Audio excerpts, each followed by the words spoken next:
Hello ladies and gentlemen, and welcome back here to the RENNSPORT Nordschleife League today, to the second race of the season, with me, your host Lino, alongside me in the commentary booth, Tim Island, and on the track 11 BMW M2s. Welcome, Tim. Hello, Lino. Hello, everyone in Twitch. How are you guys doing? I hope you've been having a fun Saturday. I'm well and truly looking forward to seeing some M2CSs going around Nordschleife. It's always a fun race, and I'm pretty sure this one will be no different. Yeah, very much so indeed. I mean, last race was indeed very interesting. Had some outcome we wouldn't have expected, to say it like that.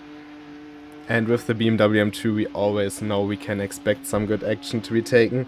Right now, looking at qualifying and spectating the current league leader, Enrico Bräuninger, aka Shrigo. Going to be pretty interesting how this car, which he used to like a lot, behaves for him. Yeah, it's everything's changed a little bit since launch. The setups have changed, as most people have noticed. So there are a bunch of differences. Enrico's been fairly mixed, I'd say, with the setup so far. He's been a bit vocal about some of them, so we'll see how he gets on with this one. Most importantly for me, there's some new liveries for the M2CS. Thank you, new liveries. Will make it a bit easier for us to distinguish them on track. Here, for instance, Ali Zaya with 3 purple sectors in the first 3 ones in the old BMW M2. Yep, M2 Classic. At one point it will be, which is definitely interesting. But yeah, really pushing the car to limits. You can see here down in Brightside, using the curb as much as possible on the exit.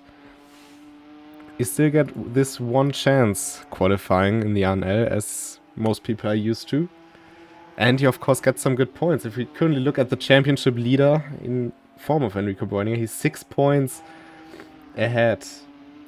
And yeah, I mean, Ikazo not here today, but Sheko is. So maybe for him a good chance to get some points. And maybe become the new championship leader. Yeah, there's definitely some points up for grabs. Not quite as many people taking part this week as the first race, I don't think. So maybe the first place won't get as many points as they did before. But as always, plenty of points up for grabs. And I'm sure these guys will be going wheel to wheel to see who can get them at the end of the race. Yeah, of course, there's also a second split going on, which you can spectate by going into the RENNSPORT app, selecting the current RENNSPORT Nordschleife League contest, and changing to the second split. So yeah, there are also some decent drivers in there. I've seen Radoslav Pironkovic driving in there, as well as some others. So the split size a bit smaller, therefore, of course, more action to be had at the start. We've seen it last time around in the BMW M2 Road to Launch series, where we started off at the Nordschleife. Even with fewer cars on track, it can be quite chaotic going down into Yokohama. Yeah, with the M2s, probably, I'll say probably, smaller gaps in the first lap or so. So there's going to be some interesting moments, I think, as people try to make moves on cars which are pretty kind of momentum dependent. You don't want to get stuck behind someone who's screwed up going through a corner and losing speed, especially on the uphill sections. You're going to want to be past them and carrying on and trying to close gaps ahead. So they could make for some pretty frantic overtaking moves. One interesting thing I noticed is that 2 drivers are using the hazard light indicators. One of them Julian Chico, the other one Dominik Ladler. Not really sure what the tactic in qualifying is behind it. Maybe just for style points, but whatever the reason, it's a nice feature to have. Also, welcome to all the people in Twitch chat. We have seen the messages and we appreciate you spending your time with us here today, as usual.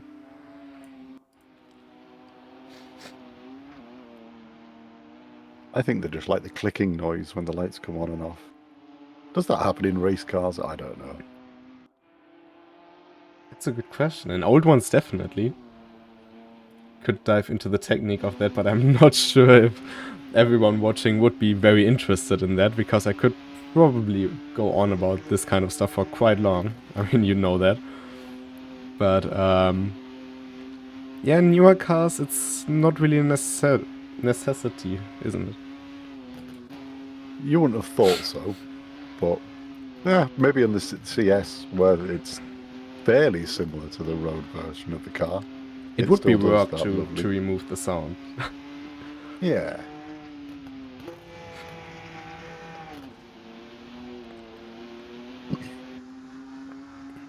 Now going into the, well, not last corner, but one of the most crucial on the whole track, down Galgenkopf. You have to really get as close to the edge here on the left-hand side as possible, carry as much speed down the hill, and onto the Döttinger Höhe, one of the longest straights in all of motor racing, presented by Dominik Ladler.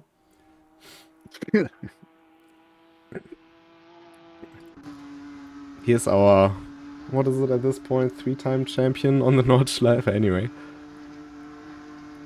He's won his fair share of races, I think it's probably fair to say.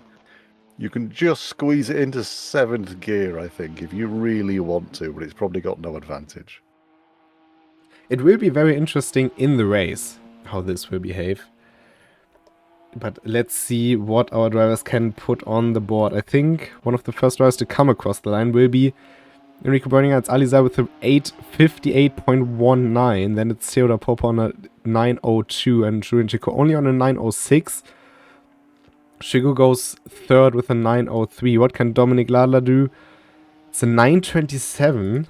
Not sure if he will be happy with that. Cesco Morea coming across the line. He had a big spin in the Dunlop hairpin. I think it is the Dunlop hairpin, isn't it? Yeah. So yeah, not a good start for him. Carsten Herrmann coming across the line now. It will be about a 9:40 time. So it's pretty safe to say that the 3 points for qualifying on pole will go to Alizar, yeah? And a very good starting position for Theodor Popper. He has been with us for the last race as well, but he finished actually in 4th in there, so there was a very good debut to be had. Yeah, we've got a bit more PC Master Race going on in the Nordschleife League than we do in the RCL, the Community League races. Got a lot of PC drivers in the top 6.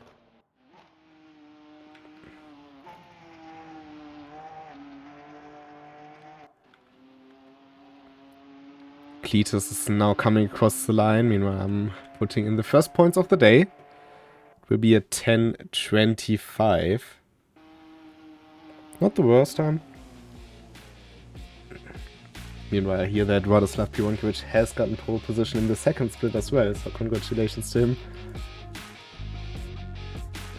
Hopefully soon back in the top split.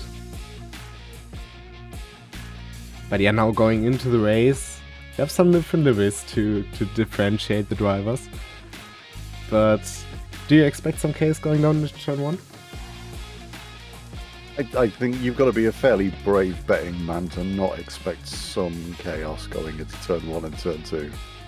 I hope not, but I think betting against that is not exactly a sure thing.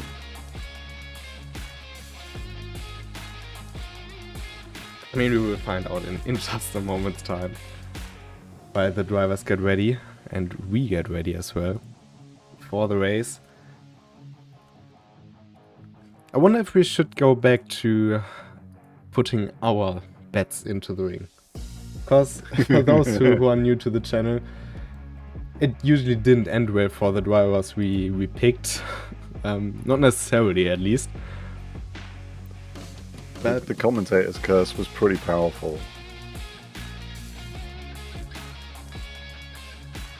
Yeah, it was maybe more powerful than a lot of drivers would have wished for. I think is how you can say that.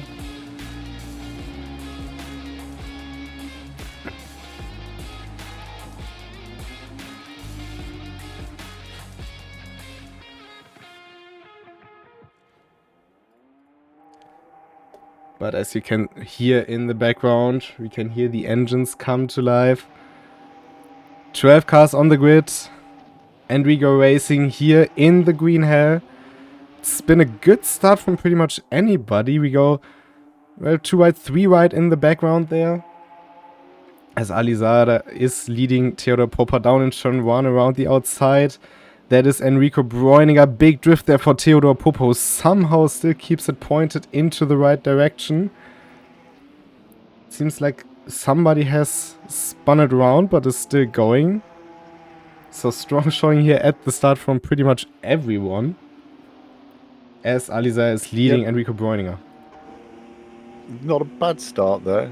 Everyone seemed to get off the line fairly okay. The grid's not too split out because of it. But yeah, good start for Aliza here, getting a little bit of a gap on Enrico Bräuninger and maintaining that so far. Theodor Popov fell down to 4th, so both Mirage liveried BMW M2s of Churigo and Julian Chicot coming through to take 2nd and 3rd. Remember, these two are placed 1st and 2nd in the championship. Dominic Ladler just behind in 5th. We have an attack from Cletus against, it should be Carsten Hermann K, and yes it is. Also fighting going behind them between PJ and Malte Bryan. As Julian Chicot is now under threat for 3rd position. Yeah, I think Popper got forced a bit onto the not so fantastic line there. So Sicko managed to defend pretty well and hold on to that just for now. But Popper definitely not shy about showing himself. I mean, we love to see it. We've ran on about his great debut last week. I think it was in the BMW M4 GT3. As we have a 3-car train here. PJ, Carsten Hermann K and Malte Bryan Handrich pretty much under a blanket here. Don't want to make a mistake here. No, they're very close together. They're fighting pretty hard about it. PJ maybe losing a little bit of momentum there, trying to defend from Handrich.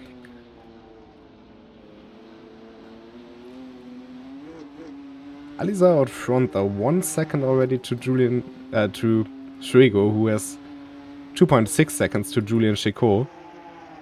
And now bump drafting up the hill, up Quiddelbacher Höhe. And now through Plugplatz, there is a bit of a bump, but all keep it pointed in the same direction. And now this may have helped PJ to attack Carsten Hermann, and he went through. You have some brave moves going on there with a little bit of bump turbo assist.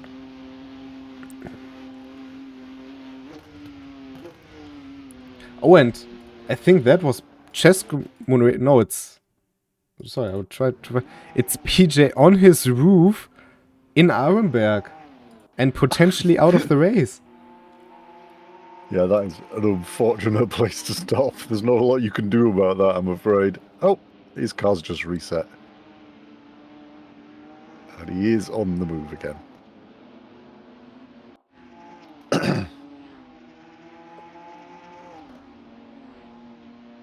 As long as he still can continue, that might still be some good points to his name. Yeah, he is back on track and moving. He's lost 13 seconds, but he had some pretty decent pace. So as long as his car's not too damaged, he should be okay. And the fight for P7 continues between Malte Bryan and Carsten Hermann into the wall. Losing the rear end. Immediate karma. Commentator's curse there. Yeah, maybe a good idea. We haven't put bets on anybody. But now Roger Niels with maybe a shot at getting P8 here. Looming in the shadows, essentially. Going for a move now into Wehrseifen. No, he's backed out of it. But would have been a very brave action to get by at this place. And I think Carsten Hermann is letting him through car maybe got some suspension damage from that impact. So the Belgian driver now up into P8. Theodor Popper still in a very good position for the podium here. Only 7/10 behind Julian Chicot. And now up the hill in slipstream. Yeah, he's not giving that up at all. He was getting a bit of light flashing from Dominic Ladler earlier on, but he seems to have got a bit of a gap now. A bit of time to play with and see if he can make up the gap to Julian Chicot. It's 4 laps here today at the green hair. So the drivers pretty much know exactly what they are going for. Equates to 45 minutes, so...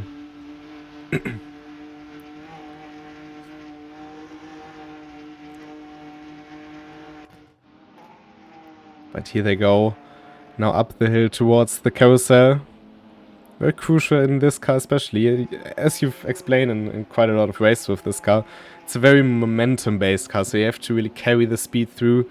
And as you can see with Julian Chicot, he kind of clipped the inside below the plates, and Theodor Popper is now right with him again. Yeah, it's definitely not got the power of the GT3s on the uphill section. You can really feel it kind of struggling to make any extra progress when you're trying to accelerate, a lot more than you would on any of the more powerful cars. And so yeah, the speed you carry through the corners at the bottom of the hill is very important. This is, I think, the most fun part in this car. Up and down, pretty much a roller coaster ride from Hohe Acht down to the Döttinger Höhe. Just letting the car roll. Yeah, it can be a lot of fun when you get it right, if you're in a nice rhythm.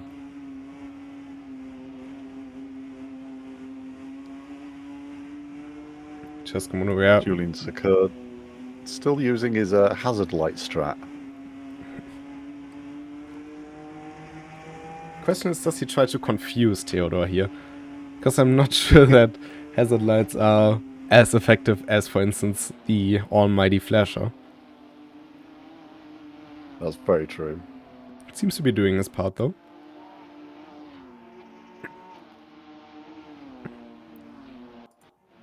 But Chicot's pace also seems to be very convincing around here. He's got 2 or 3/10 now on Theodor Popper since the carousel.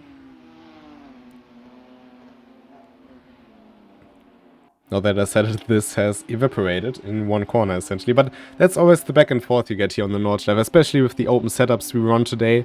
People can really dial the car in the way they want it. And it seems like Ali Zaya is very much at home at the moment. Yeah, he seems pretty comfortable, doesn't he, with his already a 3-second lead over Enrico Breininger.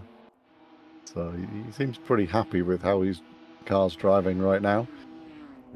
These guys driven the M2 a fair amount in early access, so they probably already had some setups that they liked using.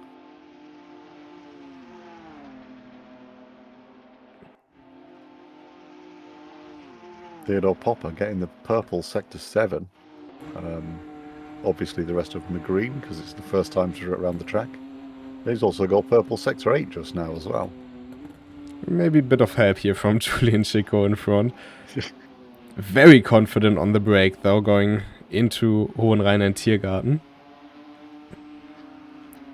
Yeah, it was a really nice line he took there. Not, Julian Chicot was a little bit wider around the corners, but Popper seemed to cut in pretty nicely there.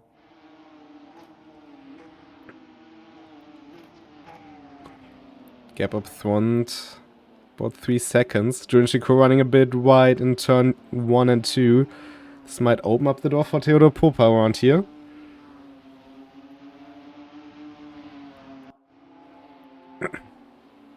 And on the Grand Prix circuit, it's pretty much the best part of the track to overtake in the BMW M2. With some other classes, you can get a bit more creative on the Nordschleife. This car, a bit more limited in what you can do with it on the track, but Now down to the inside, going into the Dunlop Kehrer. Braking later than the Polish man. And a very beautiful move here by Theodor Popa to get up into third position. I thought he was going to lose it on an up and under there for a second, but he managed to just carry enough speed around on the wide part of the line and stay ahead.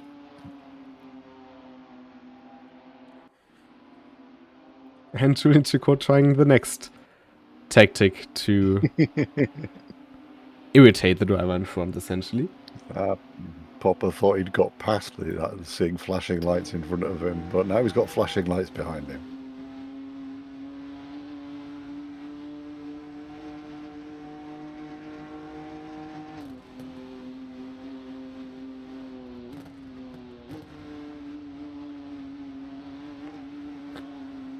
I think these two will be seeing each other quite a lot in this race. Yeah, they seem fairly similar in pace. Obviously, the lap times are fairly similar because they've just done one lap, but actual on-track pace, they seem very close together.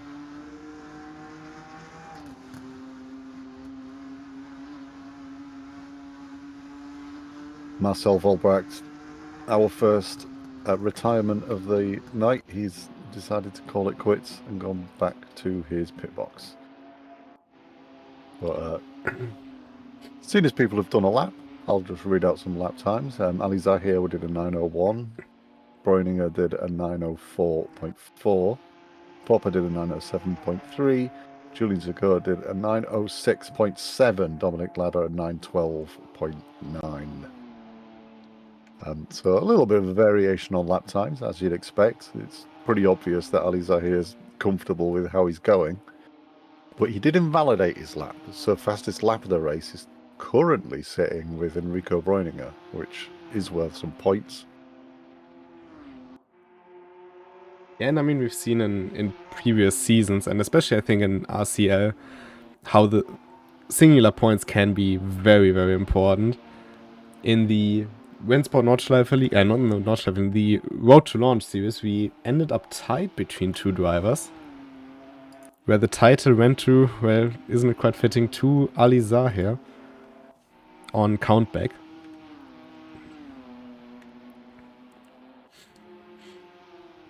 Yeah, definitely worth fighting for those extra points. Got a couple of laps left, and I'm sure Ali Zahir will get a clean one in at some point, but right now it is bonus points to Breuninger.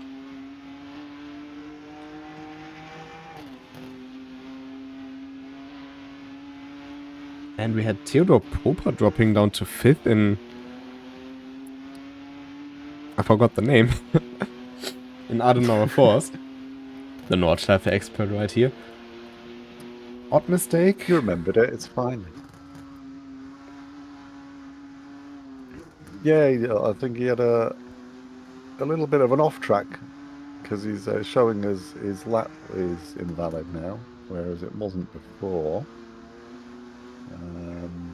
Can't see anything on the race log, so it's not like he had a contact. I think he just had a little slip off the track. Certainly freed up Julian Chico. Yeah, it is giving Julian Chico a lot of free space. The gap between Chico and Dominic Ladler is currently 10 seconds. Popper just closing in on Dominic Ladler right now.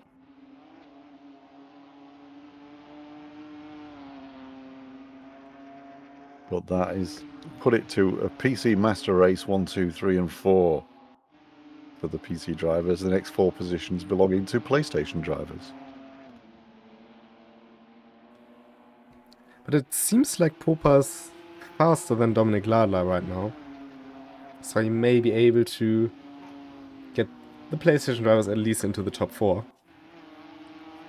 Yeah, he does seem to be pretty quick. He was gapping Ladler, so as long as he hasn't got too much damage to his car, he should be okay. And it looks pretty clean, from what I can see. Didn't necessarily look like he put the car into a wall. It more seemed like he lost control through the slow and twisty section. Yeah.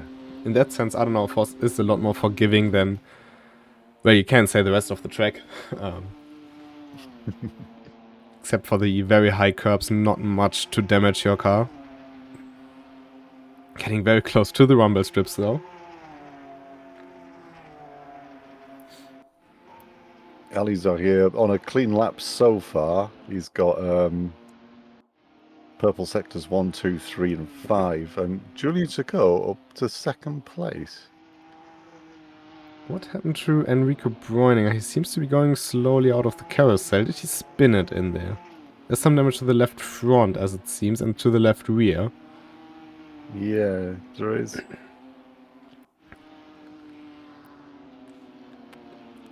Not really something I would have expected from Enrico Bräuninger, out of all people. No, that is very true. I wouldn't have expected him to make a bit of an unforced error like that, but here we are. I'm sure he'll blame the car later on. Meanwhile, Dominik Lala and Theodor Popper have switched places in that way. It's of course a bit inconvenient that this happens while we were on another battle, but that is Theodor Popper on his way to recovery, and as it seems, others are not free from mistake as well. Dominik Lala, of course, really needs some points after that, well, not good first race. Last time about scoring no points with the DNF. Currently, he would at least get 10 for his position.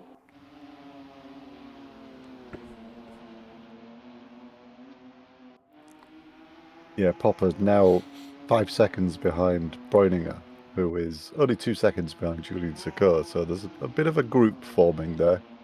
And Dominik Ladler seems to be staying with Popper pretty well, so maybe those two can work together and drag their way up and make it a bit more of a fight up front. Popper on 2 wheels there through Sprunghügel. Of course, you lose contact with the ground for a short time, but really airborne on the left-hand side, taking a bit more curb. Generally very aggressive with the curb, something you don't see Dominik Lala doing. And it seems to work for both of them, but, well, Dominik Lala didn't do a mistake yet. So maybe he's going for the safer approach.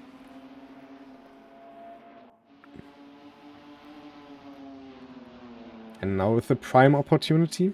Question mark? That's Popper on the grass. And Dominik Lala past Popper, who spins out and into the barrier.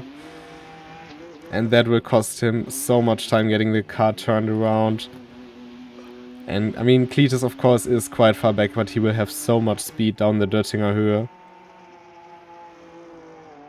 Yeah, and he's got Hendrik just behind him, so it could be a bit of a disaster for Popper. He will probably have about 10 seconds left at the end of the straight, so that wouldn't be too bad for him, but yeah, maybe a bit of commentators cursing around here. Enrico Bräuninger slowly closing in on Julian Chico. Yeah, he seems to move a little bit forward and a little bit back. It's the old accordion effect that we see happening quite a lot on Nürburgring, on the Nordschleife, should I say. But he's not losing time, and I think that's the important thing. He seems to be keeping the gap roughly the same. Dominik Ladler seems to have closed up a little bit to Bräuninger. Gap between those for 4 seconds. And we are also halfway through the race, now in lap 3 out of 4. So, yeah, for the drivers, Alizar at 20 seconds in front of Enrico here, so unless there's a bigger mistake done by the Lebanese, it's very hard for him to catch that up, but he still can try to get P2 here from Julian Chico. And Zahir finally taking the fastest lap of the race with an 8:56, which is pretty quick. Would be a grand slam for him as well. He's qualified on pole, sled every single lap of the race. May have well say every single meter. Better correct myself a bit. I said to myself, I'll back to track the race in, had gone, but he hadn't. He'd just gone into the pits to repair. He is back on track.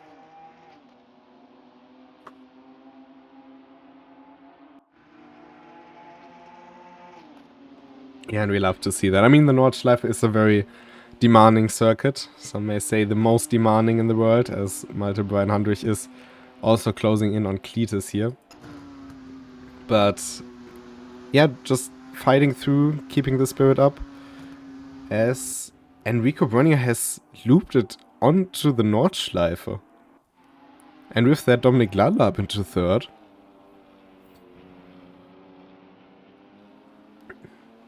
What has... It's all good, a bit chaotic at the beginning of the race here. What is going on?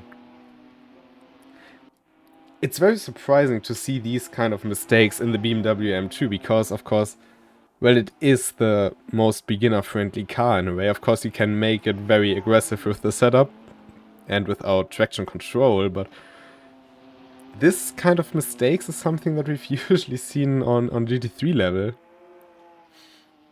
Yeah, and Popper seems to have dropped back a little bit as well. He's now 7 seconds behind Breuninger, who's 8 seconds behind Ladler.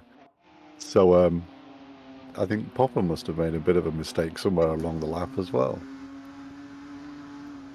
Meanwhile, Handrich is still getting closer and closer to Cletus around here. PJ is coming into the pits. Yeah, it looks like he's... is he just having a drive through? He seems to be driving straight through, which is strange, because I don't think he had a drive through. Oh, now he's just figured out where his pit box is and he's reversing back to it.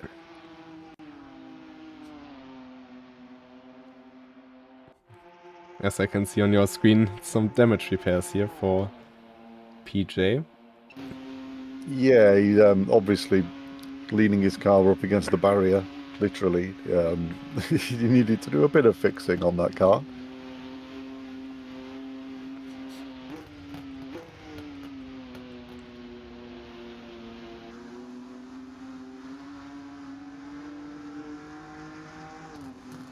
Cletus seems to be a bit quicker here in sectors 4 and 5 compared to Handrich.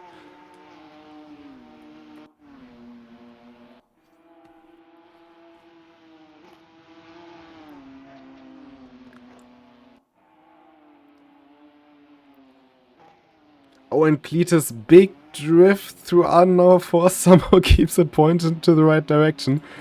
And still emerges in front of Handrich. Didn't even lose too much time. Well, Handrich had a bit of an off track as well, so that he couldn't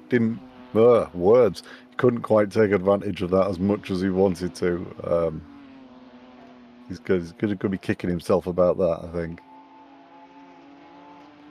Maybe that was some form of trying to get your opponent out of rhythm. Or in other words, distracting them. Maybe it was not. PJ back on track and out of the pit box now.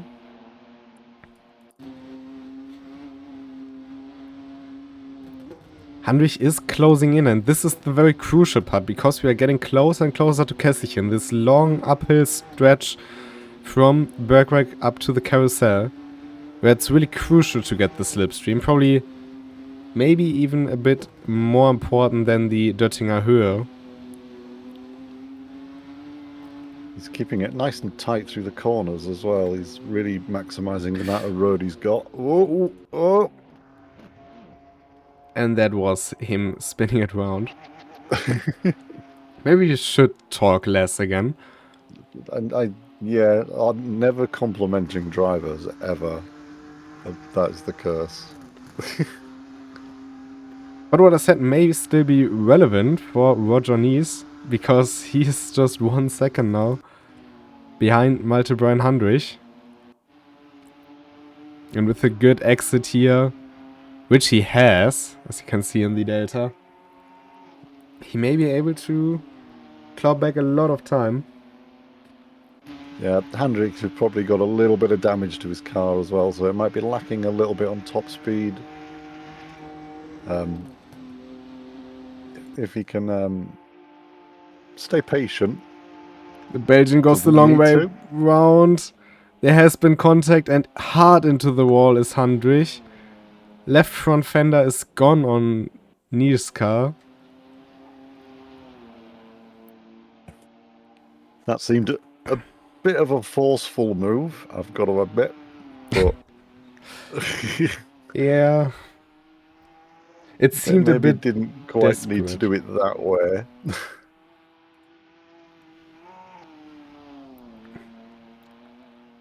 Very unfortunate, of course, for Handrich, who now will also have Julian Chicot behind him and a lot of damage to his car. So Just human error. it's really not going Handrich's way right now. No, he's probably saying some choice words, but he seems to be giving Chestu quite a lot of room there. Still not able to make it past, though. And we can see both have, well, not the newest of new cars. So they are taking it a bit more cautiously. Cesco Monorea as well. Damage to the front left. Front right. Oh, and was that Handrich turning in on Cesco Monorea? I think it was. That looked fairly robust, I'd say. I'm trying to use all of the synonyms I can. Well, of course, nobody really likes to see that. No. If you in Twitch chat don't know, if you encounter some, well, dirty driving or some stuff that you didn't feel like was necessarily fair by the other driver, as I noticed that Aliza is also missing a fender on the front left, you can always report these through the Discord for us to take a look at them and, if needed, take some action. So, not everybody is really aware of that, so just check player reports on the Discord or ask in chat. There are a lot of people who are always willing to help you out.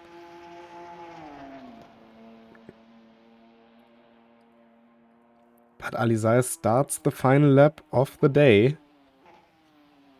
He's got to be feeling pretty good with how things are right now. His last lap round was an 8:58.7, so not quite up to the same pace of his fastest lap, and it was another invalid one. But still good enough to keep nearly 25 seconds on Julian Chicot. Meanwhile, we do have our first retirement. Maltebrand Handrich parking the car.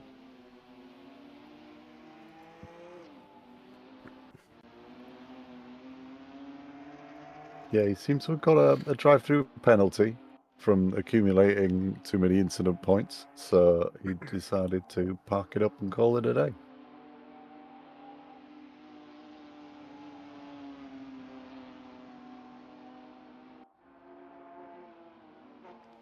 Gaps have opened up quite a lot. The closest fight we have is Dominic Lalla and Julian Chicot.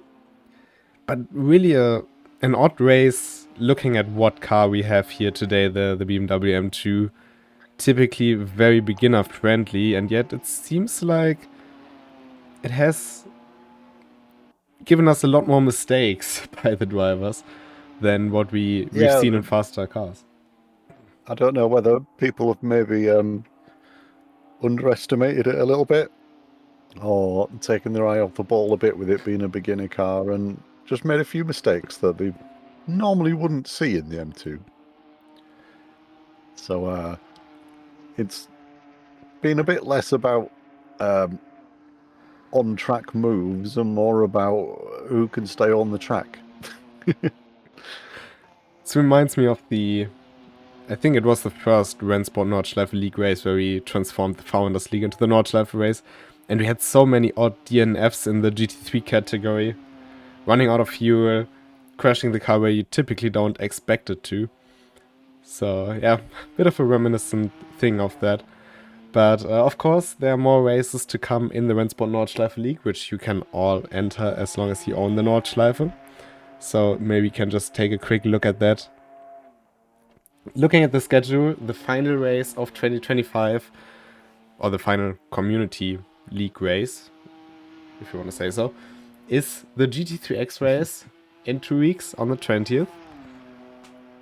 GT3X, I mean, not only the opposite of the BMW M2 around here, but one of the most beautiful cars we have, I think.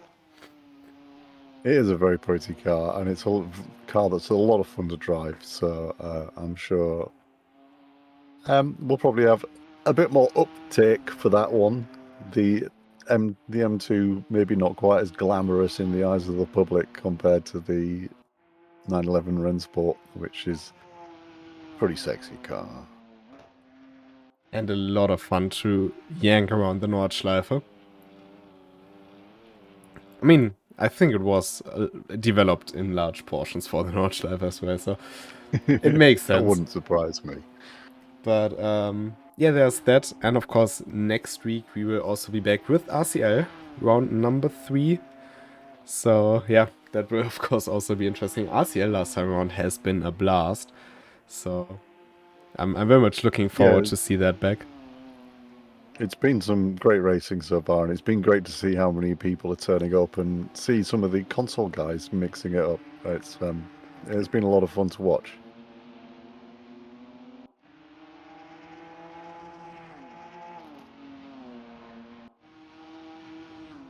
Yeah, I think having all the people from PlayStation and Xbox on board, as well as the PC community, it has opened the doors for a lot of fun things. And I know from some other platforms that a lot of fast people came over as well. If you take a look at the top 15 in rating, some of you might notice them from your other favorite racing game, apart from RENNSPORT, of course. And yeah, it's nice to see so many people mixing it up and just having fun together, having great races. Dominic Lala now trying to get second from Julian Chico. It will, of course, help Julian Chico if it stays in this position, because he would make a lot more points on Enrico Breuninger than he would right now.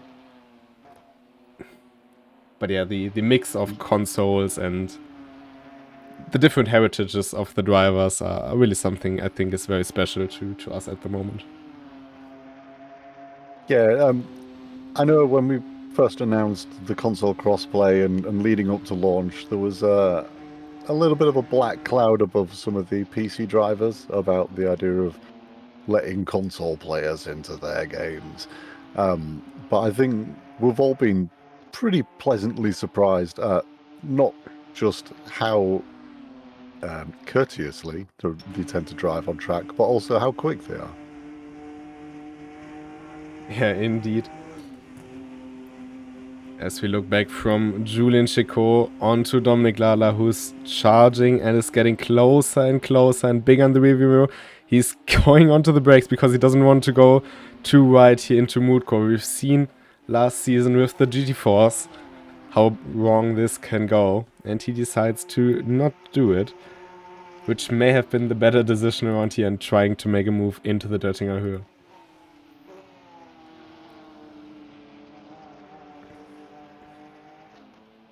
Do you think Ladler is going to wait until Döttinger Höhe and try for a last move there, or do you think he's going to try to make it happen before then? I think that's not the main question here. The main question, I think, is does Julian Chico let Dominic Ladler pass before the Döttinger Höhe or not? Because it's something that we've seen before. We've definitely seen him do it before, putting himself in position to make the big aero overtake down Döttinger Höhe. So yeah, he might accidentally make a mistake that lets Dominic Ladler through. We'll have to wait and see. He is a very cheeky driver after all. But for now... But it's a bit of a high-risk move though, isn't it? Because you've still got to be close enough to get the aero drag down Döttinger and make it work. So you've got to have a bit of confidence. Yeah, it is on one hand very high risk, because as you said, you give up the position, you don't know if you get it back, but if it stays like this and Dominic Ladler doesn't make a mistake, he's gonna lose that position anyway down the Döttinger Höhe, because you are pretty much defenseless down there. And Dominic Ladler doesn't seem to be very bothered with the pace that Julian Chico is putting on. Well, they've got plenty of a gap back to Enrico Breuninger right now, so he doesn't have to overtake. There's nobody particularly chasing him immediately. They're not going to catch Ali Zahir up, so they don't have to worry about that. So it's a bit of a duel between these two right now. Alizar will win this race, there's no doubt about that. Meanwhile, if some of you may have noticed this as well, Julian Chico is changing up which indicators on. Currently it's the left one, before it was the right one, and then it was emergency lights. But it's 2/10 between the two of them. What does Julian Chico do here through the small carousel? He does not fake it. He has a very clean exit out of the small carousel, actually. 4.5 tenths to Dominik Ladler. Nearly touching the grass there on the outside of Galgenkopf. Yeah, it's cost him a 10th so far, but Ladler is in the slip.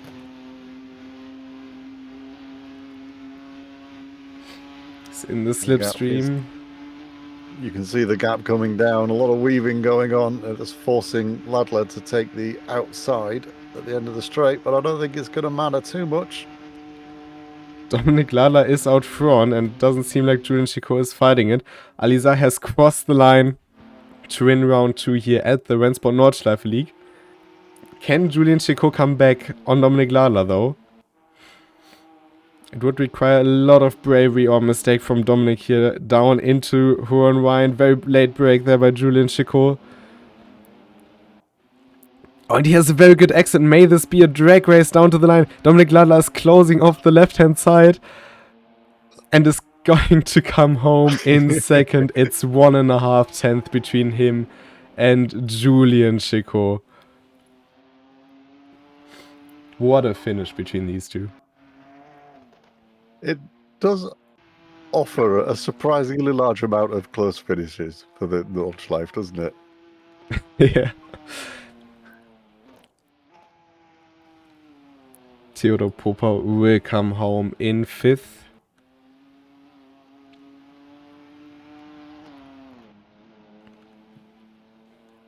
Bit of an unlucky race for him. It was a promising start, and I'm sure we'll see him back up in the podium in a future race. Yeah, he definitely seems like a constant threat for the podium with his pace.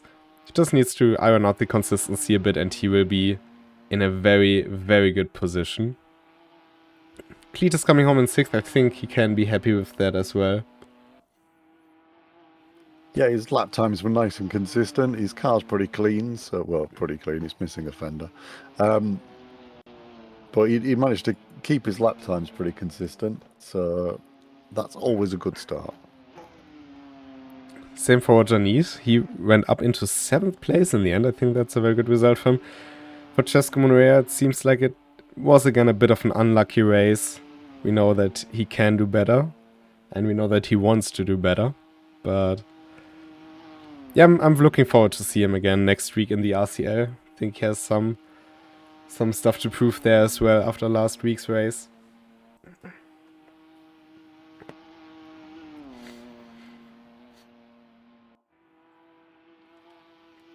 Rest of the drivers very spread out across the map. Currently Carsten Hermann in 9th position in front of Marcel Vollbracht and PJ, who's still driving after his pit stops. So chapeau to him as well. Yeah, definitely. It's always great to see people continuing. And some people feel like when they haven't got a chance of winning, they're just going to quit. But it's great to see people carrying on. It always is, yeah. I think we should take a look at the provisional points after this race, because yeah, the championship has of course changed a bit with all of this. We don't have a new championship leader, but we certainly have a different points difference. And actually Julian Chico and Schwigo end this race on the same amount, or on the same points difference as before, because of course Julian Chico finished 1 place ahead, but Enrico Bräuninger takes 1 point for qualifying. And so without taking a look at the second split yet, this is the provisional standing. Enrico on 39 points in front of Julian Chico on 31. Theodor Popper on 27, so he's still on the podium in the standings, but Alizar only 2 points behind him after this grand slam of a race. Then we have Luciano Icaso in 5th, Dominik Ladler in 6th, 17 points. There's still quite a lot to play for, so I wouldn't count him out of the championship just yet. He he's shown previously what he can do late in the season. And then Roger Neves as well, showing that with consistent results, much like somebody like Professor Daible showed before, he can score some very good positions in the championship.